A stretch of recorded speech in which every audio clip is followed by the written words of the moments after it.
Police say 4 people have been arrested when they pounced on the shopping mall. This operation, it says, is part of the wider clampdown on crime in the run-up to the festive season. Earlier, police showcased the resources and capabilities of the various units within SABC and law enforcement, with the message to use the skills and hardware to go toe-to-toe with criminals.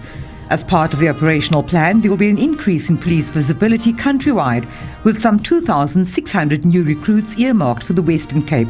There have been a series of mass shootings in especially Cape Town in recent weeks, resulting in over 100 murders in a week in the province. Police Top Brass earlier visited Hanover Park and Heinz Park to interact with communities. You see, if we don't work, we stand around doing what? Doing things we mustn't do. You understand? And that's where all the things happen.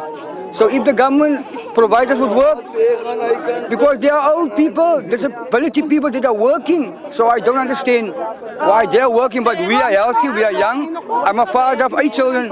I must feed my children. What police heard of the crime situation in especially Hanover Park prompted the establishment of a police camp in the area. The theme is about saturation of the streets, of the beaches, of the centers, of the malls and all that. Usually we make a call that I'm sure should be known by now, that everybody is called back from the leave, from taking offs and all that.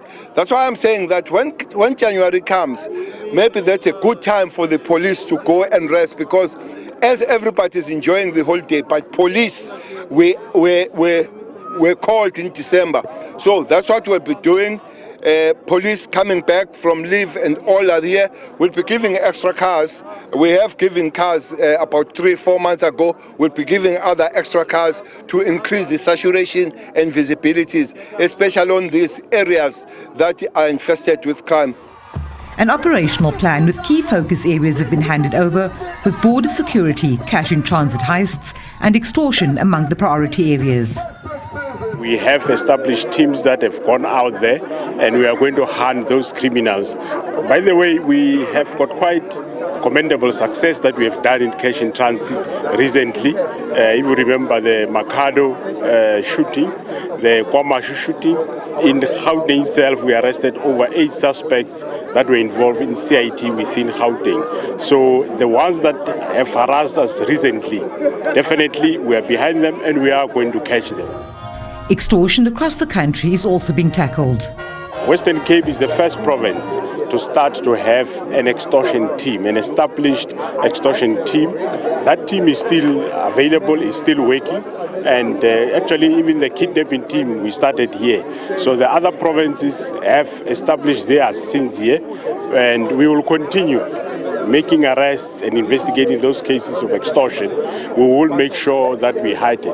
One of the provinces that is coming up quite strongly in extortion is your Eastern Cape, and also there we are going to heighten the teams to make sure that we deal with this. Provincial authorities say only an integrated approach will make inroads into crime countrywide.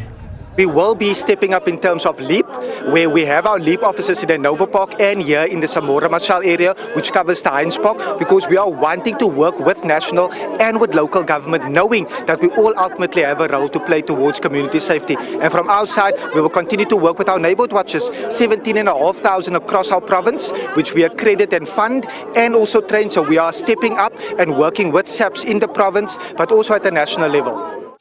The launch was marked with the handing over of 36 new police vehicles to the Western Cape, as well as various simulations involving the different policing disciplines. Vanessa Puna, SABC News, Khayelitsha.